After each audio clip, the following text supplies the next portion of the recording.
안녕하세요. 저는 인생에서 가장 잘한 선택이 결혼이 아니라 이혼이라고 당당하게 말하는 여자입니다.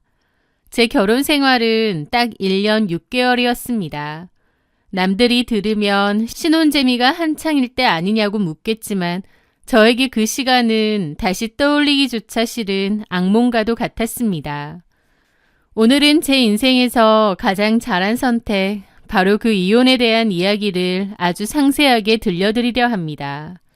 겉으로는 번듯해 보였지만 속은 썩어 문드러져 있던 전남편 김영우와 그 집안의 기막힌 이중성, 그리고 제가 어떻게 그들에게 빅엿을 날리고 탈출했는지 들어주세요. 저는 어릴 적 아버지를 여의고 홀어머니 밑에서 자랐습니다. 엄마는 혼자 몸으로 저를 부족함 없이 키우셨고 저 또한 어디 가서 기죽지 않으려 악착같이 공부해 번듯한 직장까지 얻었습니다. 저는 제가 자라온 환경이 부끄럽지 않았고 오히려 엄마를 존경했습니다. 엄마가 혼자 힘으로 저를 키우시려고 얼마나 노력하셨는지 잘 아니까요. 하지만 남편 김영우는 분명 결혼 전에는 장모님이 참 대단하시다, 멋지다라고 입바른 소리를 했지만 결혼하고 나서는 결혼 초부터 저의 이런 가정 환경을 교묘하고 비열하게 이용해 먹으려 들었습니다. 당연히 연애 시절에는 전혀 몰랐죠. 연애 시절 그는 세상에 둘도 없는 듬직한 예비 사위였어요. 저희 집에 인사 오던 날 그는 엄마 손을 꼭 잡으며 소라가 아버지 없이 자라서 외로움이 많았을 텐데 이제 제가 소라 곁에서 든든한 남편이 되어주려고요. 어머님, 저 믿어주세요. 라고 맹세했습니다. 당연히 저희 엄마도 그런 남편을 좋게 보고 결혼도 허락하신 거죠. 하지만 지나고 보니 그 모든 것은 저를 올가매기 위한 달콤한 미끼에 불과했습니다. 결혼식 후 그 다정하던 가면은 아주 빨리 산산조각이 났으니까요. 그는 가장 먼저 효도의 불균형을 당연한 상식인 양 포장하며 저를 세뇌하기 시작했습니다. 소라야, 냉정하게 생각해봐. 처가댁은 장인어른도 안 계시는데 우리가 처가에 자주 가봤자 할 게 뭐가 있겠어. 남자끼리 술 한 잔을 기울일 수 있는 것도 아니고 장인어른이랑 같이 낚시를 갈 수 있는 것도 아니고 나도 가면 멍하니 앉아있어야 되니 불편하지만 무엇보다 어머님 불편하시지. 사위 눈치 보느라 애쓰실 거 아니야. 그래서 꼭 특별한 일 아니고선 자주 가지 않는 게 오히려 서로를 위한 배려가 아닐까 싶네. 저는 어리석게도 처음에는 그 말이 저와 엄마를 배려해서 하는 말인 줄 알았습니다. 남편이 말을 정말 유창하게 그럴듯하게 포장해서 잘했거든요. 그래서 정말 엄마와 나를 배려하는 거구나 착각한 거죠. 물론 그 말을 조금만 곰곰이 생각해보면 완전 헛소리였지만요. 겉만 번지르르한 그 배려라는 단어 뒤에는 저희 집에 대한 철저한 무시가 깔려 있었습니다. 남편은 아예 자기 집을 좀 더 신경 쓰자고 대놓고 공표를 한 셈이었죠. 자기한테도 말했지만 우리 엄마 아들 하나 보고 사신 분인 거 알지? 그래서 나는 예전부터 우리 엄마랑 잘 지낼 수 있는 며느리를 꼭 데려오겠다고 결심했거든. 그게 자기인 것 같았고. 그래서 자기가 며느리로서 우리 부모님한테 좀 신경 써주고 잘 지냈으면 좋겠어. 나를 위해서 그렇게 해줄 수 있지? 혓바닥이 길었지만 결국은 시댁에만 잘하라는 소리였습니다. 그때 저는 사랑에 눈이 멀었던지 너무 어리석게도 남편이 원하는 대로 좋은 며느리가 되겠다고 결심했고요. 그 명절이나 생신은 기본이고 주말마다 시댁에 가게 되었습니다. 시댁에 가면 너무나도 자연스럽게 밥하고 청소하고 설거지하는 게 제 몫이 되더라고요. 제가 그렇게 하루 종일 바쁘게 일하고 시부모님 눈치를 볼 동안 남편은 소파에 누워 텔레비전이나 보며 낄낄거렸습니다. 그 와중에 어머님은 반찬 간이 짜다, 집안일이 영 서툴다며 잔소리만 퍼부었죠. 아버님이 안 계시다 보니 어머님께서 어렸을 때부터 바깥일을 하셨다고 했지? 네. 그래서 그런가. 소라 너도 집안일은 영 야무지지가 않네. 그런 것도 사실 어릴 때부터 보고 크는 거 무시 못하거든. 엄마가 밖에서 내내 일을 했으면 당연히 집안일은 좀 등한시 하셨을 거고. 아, 그래서 그런가? 소라 너도 집안일 하는 거 보면 똑 부러지는 맛이 없다. 어쩌겠니? 나한테 참 많이 배워야겠어. 라면서 저한테 일 부려먹는 걸 살림을 가르쳐 준다고 표현하시더라고요. 어느 순간 느꼈지만 남편도 시부모님도 제가 아버지가 없다는 이유로 은근하게 저희 집을 무시했습니다. 저희 친정에 엄마밖에 없으니 크게 신경 쓸 것도 없고 자기들한테만 잘하라는 걸 갈수록 노골적으로 드러냈거든요. 그런 게 쌓여가면서 저도 너무 힘들고 서럽고 섭섭하고 여러 감정이 많았죠. 나도 우리 엄마 자주 찾아뵙고 사이도 종종 데리고 가고 싶은데 허구한 날 시댁만 드나들고 저희 집은 거의 안 갔으니까요. 하지만 그때까지만 해도 제가 그냥 다 참아야 되는 줄 알았습니다.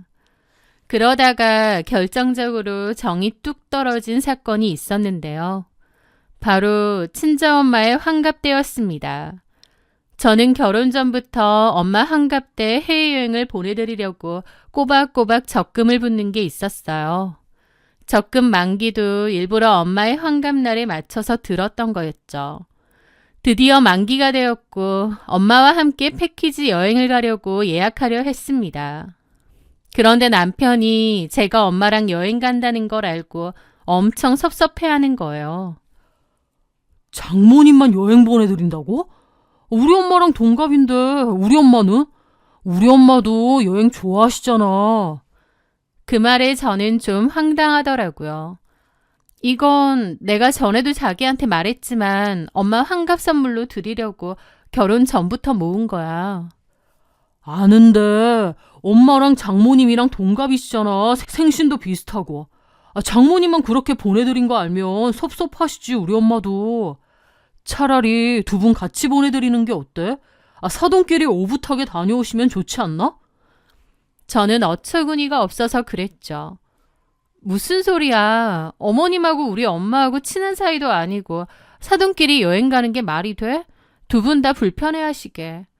그리고 다시 한번 말하지만 이건 결혼이랑 별개로 내가 엄마한테 드리려고 몇 년 전부터 모은 거라니까? 제 말에 남편은 노골적으로 서운함을 드러내더라고요. 와, 이렇게 네 돈 내 돈 따진다고? 좀 그렇다. 우리 엄마가 알면 얼마나 서운해하실까? 자기 혹시 우리 집 무시하는 거야? 뭐라고? 아니 그렇잖아. 결혼 전이면 몰라. 지금은 결혼해서 우리 경제 공동체 아니야. 그런데 두 분이서 생신 날짜도 비슷하시고 똑같이 환갑이신데 한 분만 보내드리고 한 분은 안 보내드리면 우리 엄마 알게 됐을 때 그 뒷감당 나는 못할 것 같은데. 같이 안 보내드릴 것 같으면 나는 장모님 여행도 취소해드렸으면 좋겠어. 솔직히 나도 자기한테 너무 섭섭하고 빈정상한다. 라는 겁니다. 어떻게 사고방식이 저렇게 돌아갈 수 있을까요? 억지를 부리는 남편과 그날 대판 싸웠습니다. 솔직히 섭섭해도 제가 더 섭섭해하죠. 그렇게 자기 엄마 여행 보내주고 싶었으면 따로 돈을 모으던가. 제가 엄마한테 보내드리려고 한 거라는데 자기가 왜 섭섭하고 빈정이 상한다는 건지. 남편하고 크게 싸우고 나서 한동안은 냉전 상태였습니다. 그리고 저는 계획대로 엄마만 여행을 보내드렸어요. 그 사실을 알고 남편은 입이 대빨 나와서는 보름 동안 저에게 말도 걸지 않고 갑방을 썼습니다. 그때 뼈저리게 느꼈죠. 이 남자는 효자가 아니라 그저 제 희생을 담보로 자기 부모에게 생색내기 좋아하는 속 좁고 이기적인 인간이구나라는 것을요. 그 후로 조금씩 말은 했지만 결코 전 같은 상태는 되지 않더라고요. 그렇게 살얼음판 같은 결혼 생활을 이어가던 중 남편에게서 도저히 무시할 수 없는 수상한 징조들이 하나둘 보이기 시작했습니다. 늘 칼퇴근을 하던 사람이었는데 어느 날부터인가 회사의 프로젝트가 비상이다, 갑작스러운 거래처 미팅이 잡혔다는 핑계를 대며 귀가 시간이 점점 늦어졌습니다. 새벽 1, 2시에 들어오는 건 예사였고 어쩌다 일찍 들어오는 날에는 피곤하다며 저와 눈도 마주치지 않고 방으로 들어가 버리기 일쑤였죠. 게다가 시댁 핑계도 자주 댔습니다. 주말에는 본가에 일이 있거나 어머님, 아버님을 뵈러 간다며 종종 시댁으로 가는 경우가 많았던 거죠. 남편의 행동이 너무 달라졌기에 당연히 뭔가 이상하고 찝찝했습니다. 그중 가장 이상했던 건 핸드폰에 대한 집착이었어요. 예전에는 거실 탁자에 아무렇게나 던져두던 핸드폰을 어느 순간부터 신주단지 모시듯 끼고 살기 시작했거든요. 잠잘 때는 베개 밑에 숨겨두는 건 기본이고 화장실 갈 때, 심지어 샤워할 때조차 핸드폰을 들고 들어갔습니다. 무슨 샤워하면서까지 핸드폰을 챙겨가. 유난이다 정말. 제가 한마디 하면 남편은 정색을 하며 화를 냈습니다. 나 요즘 바쁘다고 말했잖아. 업무 연락 올 수도 있어서 그런 건데. 당신은 내가 밖에서 얼마나 치열하게 일하는지 알기나 하고 그런 말을 해? 의심하는 거야 뭐야. 사람 숨 막히게 하지 마. 그러면서 오히려 저를 의부증 환자 취급하며 가스라이팅까지 하는 겁니다. 하지만 바로 옆에서 남편을 지켜보는 제가 모르겠나요? 핸드폰을 보고 있을 때면 입가에 실룩실룩 미소가 번지는데, 그리고 카톡 알림음이 울릴 때마다 화들짝 놀라며 화면을 어색하게 가리는데, 그게 무슨 업무 관련된 연락이란 말인가요? 남편의 이상한 행동은 제 의심을 확신으로 만들기에 충분했습니다. 그리고 운명의 그날 밤이 찾아왔습니다. 남편이 회식 후 인사불성이 되어 새벽 3시에 기어들어온 날이었습니다. 씻지도 않고 거실 소파에 대자로 뻗어 코를 골며 자는 남편의 주머니에서 핸드폰이 반쯤 삐져나와 있었죠. 평소 같으면 제가 손도 못 대게 했겠지만 그날은 술에 너무 취해 세상 모르고 자고 있더라고요. 심장이 쿵쿵 터질 듯이 뛰었습니다. 저는 떨리는 손으로 잠든 남편의 오른손을 조심스럽게 들어 올렸습니다. 그리고 그의 엄지손가락을 조심스레 홈 버튼에 갖다 댔습니다. 그러면서 잠금 해제가 풀렸죠. 저는 그 순간 계속 의심만 했던 판도라의 상자를 열었던 겁니다. 카카오톡을 켜자마자 상단의 대화방이 눈에 들어왔습니다. 이름은 김 부장님이라고 저장되어 있었지만 프로필 사진은 웬 긴머리 여자의 뒷모습이더라고요. 떨리는 손으로 대화방을 눌렀고 스크롤을 올리며 읽어내려간 대화 내용은 가히 충격적이었습니다. 자기야, 오늘 와이프랑 싸웠어? 목소리가 안 좋네. 그 여자 때문에 스트레스 받아 죽겠다. 집에 들어가기 싫어. 너랑만 있고 싶다. 나도 오빠랑 같이 살고 싶어. 우리 언제까지 몰래 만나야 해? 나 힘들어. 조금만 기다려, 은주야. 내가 알아서 내쫓을 테니까. 그 여자가 제 발로 나가게 만들 거야. 매일매일 회사 일과 야근 때문에 죽겠다더니 주말에는 부모님 댁 가서 효도하고 오겠다더니 설마 했는데 회사 일도 효도도 아니라 그 상간녀와 데이트하러 다니거나 여행을 다녔던 겁니다. 남편의 외도를 두 눈으로 확인한 순간 머릿속이 하얗게 변하고 온몸의 피가 거꾸로 솟구쳐 오르는 기분이었어요. 배신감과 모멸감에 손이 부들부들 떨려 핸드폰을 놓칠 뻔했죠. 당장이라도 곤히 처자고 있는 저 인간의 멱살을 잡고 싸대기를 날리고 싶었지만 입술에 피가 나도록 깨물며 참았습니다.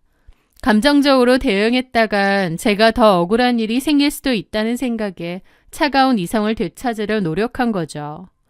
저는 일단 끓어오르는 속을 참고 증거를 확보해야겠다고 생각했습니다. 그런데 문제가 있었죠. 남편은 바람을 피우는 게 확실했는데 문제는 대화방을 수시로 나가고 새로 만드는 건지 남아있는 대화가 그렇게 길지 않았어요. 상대 여자의 이름이 뭔지 정체가 뭔지에 대해서는 나오지 않더라고요. 둘의 대화에서 유추해보면 최소 5, 6개월, 아니 1년 가까이 된 사이 같기도 한데 상대 여자가 누군지 특정할 만한 내용이 별로 없는 겁니다.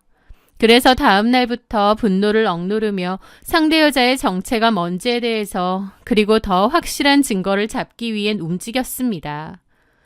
남편은 주말이 되자 어김없이 본가에 가서 부모님 좀 챙겨드리고 올게. 당신은 집에서 쉬어라며 뻔뻔한 효자 코스프레를 하고 집을 나섰습니다. 저는 모자를 푹 눌러쓰고 마스크도 썼어요. 그리고 친구에게 말해서 빌려둔 차를 타고 남편 뒤를 쫓았습니다. 어떻게 미행을 할지 머릿속에서 정말 많이 시뮬레이션을 해봤는데도 막상 직접 따라가 보니 너무 긴장이 되고 가슴이 불규칙하게 뛰어서 머리까지 어질어질 하더라고요. 저는 손에서 베어져 나오는 땀을 바지에다가 연신 닦으면서 핸들을 꼭 잡았습니다. 너무 긴장이 됐지만 이럴 때일수록 정신 똑바로 차리자 계속 생각했죠. 남편은 당연히 시댁 쪽으로 가지 않았습니다. 시댁에 가지 않을 거란 건 아는데도 새삼스럽게 기가 막히더라고요. 그런데 남편을 미행하던 중 저는 상상조차 못했던 막장 드라마 작가도 울고 갈 또 하나의 충격적인 장면을 목격하게 되었습니다. 남편의 차가 도착한 곳은 한 대형 규모의 식당과 주차장이었습니다. 차에서 내린 남편은 입구에서 기다리고 있던 상간녀에게 손을 흔들더라고요. 아, 저 여자구나. 처음으로 그 여자의 얼굴을 본 거죠. 평범한 외모에 좀 어려 보였는데 남편하고 자연스럽게 팔짱을 끼더라고요. 그 모습을 멀리서 지켜보는데 기분이 참 묘했죠. 그렇게 안으로 들어갔고 저도 거리를 살짝 두고 따라 들어갔어요. 식당에서는 저보고 일행이 있냐고 물었고 저는 안에서 일행이 기다린다고 말하고 일단 들어갔습니다. 그리고 슬금슬금 주변을 살펴보는데 때마침 저기서 남편과 그 여자가 보이더라고요. 저는 직원에게 말해 남편이 있는 그 테이블에서 그리 멀지 않은 곳에 자리를 잡고 일행들이 오지 않아서 주문하고 기다리겠다고 했습니다. 그리고 몰래 그들을 훔쳐봤는데 잠시 후 식당 문을 열고 누군가 들어오더라고요. 다른 손님인 줄 알고 무심코 봤는데 그 사람의 얼굴을 확인한 순간 너무 놀라 턱이 빠질 뻔했습니다. 왜냐고요? 바로 저희 시아버지였거든요. 너무 경악스러웠죠. 아버님이 여길 왜? 생각함과 동시에 아버님은 손을 들어 인사를 하며 바로 남편의 자리로 가서 앉더라고요. 이게 다 무슨 일인지, 왜 상간녀와 남편이 만나는 자리에 아버님이 오신 건지 처음에는 퍼뜩 이해가 되지 않더라고요. 아버님은 아무렇지 않게 자연스럽게 앞자리에 앉았고 남편과 그 상간녀는 하하호호 웃으며 아버님을 맞이했습니다. 모르는 사람이 보면 영락없는 한 가족처럼 보일 정도더라고요. 제 속에서는 엄청난 배신감이 들었죠. 아버님도 알고 있었다고? 와, 진짜 너무한다. 눈물이 핑 돌 정도였습니다. 아들의 불륜을 묵인하다 못해 아예 상간녀와 같이 만난다니 이런 먹 같은 경우가 세상에 어디 있겠나요? 그런데 어머님도 오셨나? 잠깐 둘러보는데 어머님은 안 계셨어요. 그러다가 다시 출입문이 열리면서 누군가 들어왔습니다. 어머님은 아니었어요. 그런데 새로 들어오는 분의 얼굴이 몹시 낯이 익은 겁니다. 어디서 봤지 생각하는 순간 아버님이 손을 들어서 이리 오라고 하시더라고요. 그분도 웃으며 그 자리로 가고요. 그제야 생각났습니다. 그분은 어머님의 40년 지기 절친이라며 시댁에 제집 드나들듯 하던, 그래서 정말 저도 많이 봤던 어머님의 친구 장미옥 여사였습니다. 이게 도대체 무슨 상황이지? 제 눈을 의심했습니다.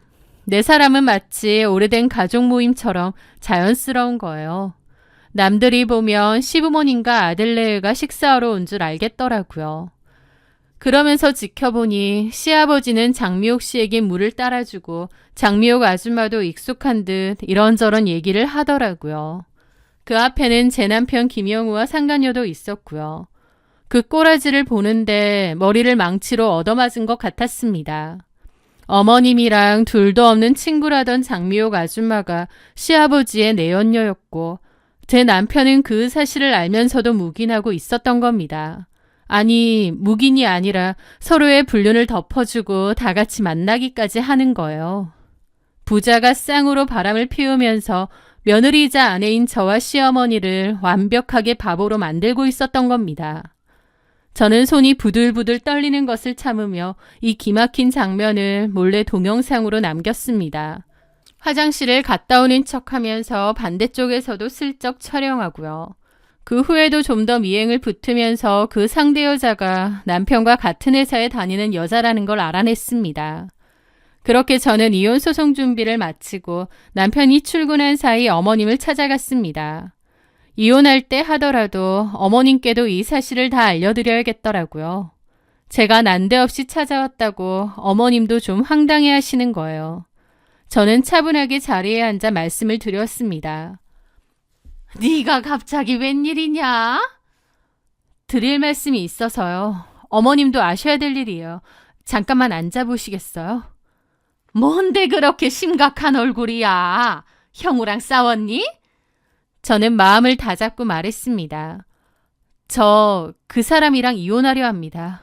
뭐라고? 이혼? 김영우 회사 여직원이랑 1년 넘게 바람 피웠더라고요. 아들이 바람 피웠다는 말에 어머님도 멈칫하며 당황하시더라고요. 그러더니 무슨 말도 안 되는 소리야. 우리 형우 그런 사람 아니다. 네가 뭔가 오해를 한 거겠지. 오해 아닙니다. 제가 다 확인했습니다. 저는 차분하게 증거 사진을 내밀었습니다. 어머님도 그 사진들을 보고 상대 여자의 얼굴도 보시더라고요. 그런데 사진을 보던 어머님이 갑자기 허 하며 코웃음을 치시는 겁니다. 그래서 이혼하겠다? 형우도 알아? 아직 얘기 안 했는데 이제 얘기해야죠. 남편하고 먼저 얘기를 해야지. 이걸 왜 나한테 먼저 들고 와? 당신 아들 바람 폈다. 이거 보여주려고? 어머님한테도 드릴 말씀도 있어서요. 어머님은 손에 있던 사진을 탁 하고 테이블에 버리듯 놔두시더라고요. 그러더니 황당한 소리를 하시는 거예요. 나한테 할 말이 뭔데? 네가 이런 거 보여주면 내가 형우한테 전화해서 왜 그랬냐 어쩌냐 할 것 같아서? 아니요. 그런 건 필요 없습니다. 이미 저는 마음의 결정을 내렸거든요. 근데 이걸 나한테 왜 들고 오냐고. 나더러 뭐 어쩌라고. 네? 어머니. 내가 내 아들 편인지 네 편이겠어? 그나저나 너 이런 사진 어떻게 찍었니? 좀 무섭다. 제가 무섭다고요? 그래. 이거 따라다니면서 찍었니? 아니면 사람 붙였어? 너 그렇게 안 봤는데 진짜 좀 그렇네. 어머니, 무서운 건 제가 아니라 1년 가까이 바람핀 김영우겠죠. 남자가 사회생활 하다 보면 이런 일이 있을 수 있는 거야. 그게 뭐 그렇게 큰일이라고 이 호들갑을 떨면서 이혼 타령이니? 어머님의 반응에 저도 기가 탁 막히더라고요. 남자가 사회생활 하다 보면 있을 수 있는 일이라고요? 그래. 나는 솔직히 그래. 남자들 밖에서 다른 여자 찾는 거 와이프가 오죽 못났으면 그럴까 그 생각 먼저 든다. 와이프가 예쁘고 곰살맞게 잘 굴어봐라. 남자가 밖에서 눈을 왜 돌리겠니? 괜히 남편 간수도 못한다는 소리가 나오는 게 아니야. 근데 모자랐다고 시댁 와서 증거 사진이니 뭐니 하면서 큰 소리야? 적반하장도 유분수지. 오히려 저를 탓하는 시어머니의 태도를 보는데 기가 막혀서 웃음이 나더라고요. 제가 만약 아버님과 장미옥 씨를 못 봤다면 어머님의 이런 말에 너무 분하고 기막혔을 겁니다. 하지만 저는 다 알고 있잖아요. 오히려 어머님의 저런 말이 불쌍하고 가짜나 보이더라고요. 저는 조용히 증거 사진들을 챙겨 가방에 넣었습니다. 그리고 말씀드렸죠. 어머님 말 맞다나 남편 간수 못한 게 죄라면 어머님은 대역 죄인이시겠네요. 아니, 호구 중에 상호구인가? 제 말에 어머님은 눈이 뒤집히더라고요. 뭐? 너 지금 뭐라고 했어? 제가 못나서 남편이 바람났다면서요. 남자가 밖으로 돌면 여자가 처신을 잘 못한 거라면서요. 그럼 어머님도 얼마나 못나셨으면 아버님이 딴 여자랑 바람을 피우셨을까 싶어서요. 어머님 동공이 마구 흔들리더라고요. 바람? 누가 바람을 피워? 어머님 아들도 피웠지만 어머님 남편도 피웠잖아요. 아버님이요. 뭐라고? 야, 너 어디서 아무 말이나 짓거려? 어머님은 파들파들 떨면서 따지시더라고요.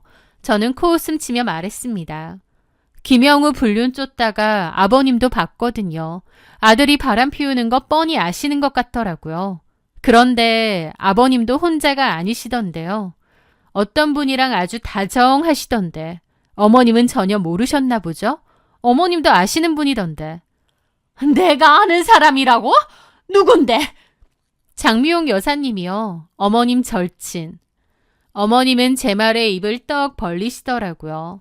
아버님이 바람을 피우고 있다는 건 아예 모르셨던 눈치였습니다. 좀 전까지 남편이 사회생활 하다가 바람 피울 수도 있고 또 여자 잘못이라고 하던 어머님이 얼굴이 창백하게 질리시더라고요. 그것도 어머니가 친자매처럼 믿고 의지하던 40년 지기 절친 장미옥 아줌마랑요. 순간 어머님의 얼굴이 흑빛으로 변하며 입을 딱 벌렸습니다. 저는 핸드폰 갤러리를 열어 어머님 눈앞에 그 동영상을 들이밀었습니다. 그때 제가 몰래 찍었던 영상이었죠. 아버님과 장미옥 씨가 있고 그 바로 옆자리에는 남편과 상간녀 송은주가 함께 박장대소하고 있는 영상이었습니다. 아버님은 어머님 친구분이랑 바람나셨고 김영우는 그 사실 뻔히 다 알면서도 자기 바람 피우는 거 들킬까봐 아버님 쉴드 쳐주고 게다가 이렇게 서로 만나기까지 했더라고요. 이런 걸 불륜 품앗이라고 하나? 근데 부자지간에 불륜 품앗이 한다는 얘기는 또 처음 들어보네요. 아주 콩가루 집안이 따로 없네. 어머님은 사진을 보고 뒷목을 잡으며 휘청거렸습니다. 믿었던 남편과 절친의 배신, 그리고 그 사실을 알면서도 자신을 철저히 기만하고 아버지를 도운 아들에 대한 배신감에 입술을 파르르 떨었습니다. 세상이 무너지는 표정이었죠. 어떻게 이럴 수가? 어머님은 갑자기 짐승 같은 비명을 지르더니 눈이 확 돌았습니다. 그러더니 밖으로 확 뛰쳐나가시는 거예요. 저는 어머님의 돌발 행동에 놀라서 뒤를 따라갔죠. 어머님이 향한 곳은 같은 동네에 사는 장미옥 씨의 집이었습니다. 사별하고 혼자 산다고 했고 워낙 어머님하고도 친했던 사이라 저도 집을 알고 있었죠. 어머님은 그 집 대문을 막 치면서 문 열라고 고함을 질렀습니다. 잠시 후 장미옥 씨가 무슨 일이냐고 대문을 열었는데 그 순간 어머님이 번개처럼 달려들어 장미옥 씨의 머리채를 잡은 거예요. 장미옥 씨도 소리를 지르고 둘은 순식간에 엉겨붙었죠. 장미옥 씨는 왜 이러냐며 했고 어머님은 네가 내 남편이랑 안 붙어 먹었느냐 내가 다 알고 왔다고 고함을 지르시더라고요. 장미옥 씨는 입이 10개라도 할 말이 없어 보였고 어머님은 그런 장미옥 씨 머리채를 다 뽑을 기세였습니다. 장미옥 씨가 저보고 경찰 신고하라고 소리를 질렀지만 제가 왜요? 저는 그냥 팔짱 끼고 그 모습을 가만히 지켜봤습니다. 그렇게 어머님은 거의 죽일 듯이 장미옥 씨를 접해자 장미옥 씨도 맞고만 있을 순 없었는지 어머님 머리채를 같이 잡더라고요. 대문을 열어놓고 싸운 거라 지나가는 사람들 다 쳐다보고 난리도 아니었죠. 어머님이 장미옥 씨 머리채 당기면서 네가 내 남편이랑 붙어 먹었잖아 라는 소리를 하도 질러서인지 바깥의 동네 분들도 다 웅성거렸죠. 그렇게 두 분이 살벌하게 붙었는데 거의 서로 죽일 듯이 싸우길래 이건 냅두면 큰일 나겠다 싶어 그때는 제가 두 사람을 말렸습니다. 어쨌든 어머님은 네가 어떻게 이럴 수 있느냐 그 자리에서 꺼이꺼이 울고 그 아줌마는 너무 아파서 병원을 가야겠다며 도망치듯 떠났죠. 저는 어머님을 집에 모셔서 데리고 갈까 하다가 사실 내가 왜 그래야 되나 싶더라고요. 그래서 남편에게 문자 한 통 보냈습니다. 너랑 아버님이랑 쌍으로 바람 피우는 거 어머님이 다 아셨다. 어머님이 장미옥 씨 집 쳐들어가서 머리채 잡으셨다. 너는 나도 배신하고 어머님도 배신한 거다. 어머님은 장미옥 아줌마네 집 마당에서 울고 있으니 네가 알아서 모셔가든지 해라. 그리고 우리는 이혼이다. 그 여자랑 어디 잘 살아봐라. 같은 회사인 거 안다. 이혼 소송이랑 상간 소송 걸 테니 그런 줄 알아라. 라고요. 그 문자를 보내고 꺼이꺼이 울고 있는 어머님을 놔두고 그 집을 떠났습니다. 그 후 저는 계획대로 이혼을 진행했습니다. 남편은 회사에 알려질까봐 저에게 빌었지만 이제 이혼하는 마당에 제가 누굴 봐줘야 하나요? 회사 감사실에 제보를 넣고 사내 익명 게시판에는 명예훼손에 걸리지 않는 선에서 소문을 퍼뜨렸습니다. 그 결과는 처참했죠. 보수적인 남편의 회사에서 신임 여직원과 바람나 이혼하는 유부남이라는 타이틀도 치명적인데 아버지의 불륜까지 묵인한 폐륜아라는 소문까지 더해져서 아주 회사가 들썩들썩거렸다고 하더군요. 회사 내에서 문제를 일으켰기에 소문도 안 좋았고 결국 소문을 이기지 못한 남편은 휴직계를 냈다가 결국 퇴사를 했다고 했습니다. 같은 회사인 상간녀 역시 일파만파 소문이 다 났는데 뻔뻔하게 자기가 아닌 척 회사 다니다가 결국 꼬리가 밟혀서 손가락질 당하고 회사를 그만뒀다고 하더라고요. 시댁은 어떻게 되었냐고요? 어머님은 장미옥 씨를 상대로 상간녀 소송을 걸었다고 했습니다. 그 와중에 이혼 소송은 걸지 않았다고 하더라고요. 아버님과 이혼할 생각까진 아니신 것 같은데 대신 매일같이 술을 마시며 아들과 남편을 원망하며 살고 있다고 합니다. 저는 위자료와 재산 분할 그리고 상간녀 소송 배상금까지 철저하게 싹 다 받아냈습니다. 그 돈으로 저는 이혼을 사고 싶었던 차도 사고 저를 위한 투자를 하며 안정적이고 행복한 삶을 살고 있습니다. 비록 1년 6개월이라는 짧은 결혼 생활이었고 그 끝은 진흙탕 같았지만 진흙탕에서 용꽃은 피어난다고 저한테는 최선의 결말이 아니었나 싶어요. 쌍으로 바람을 피운 남편과 아버님, 그리고 제 탓을 하던 어머님. 그 집은 아주 제대로 콩가루가 되어서 잘게 부서졌죠. 앞으로도 제가 보란듯이 멋지게 사는 것이 바로 그들에게 할 수 있는 가장 확실한 복수가 아닐까 싶네요. 제 긴 이야기를 들어주셔서 감사합니다.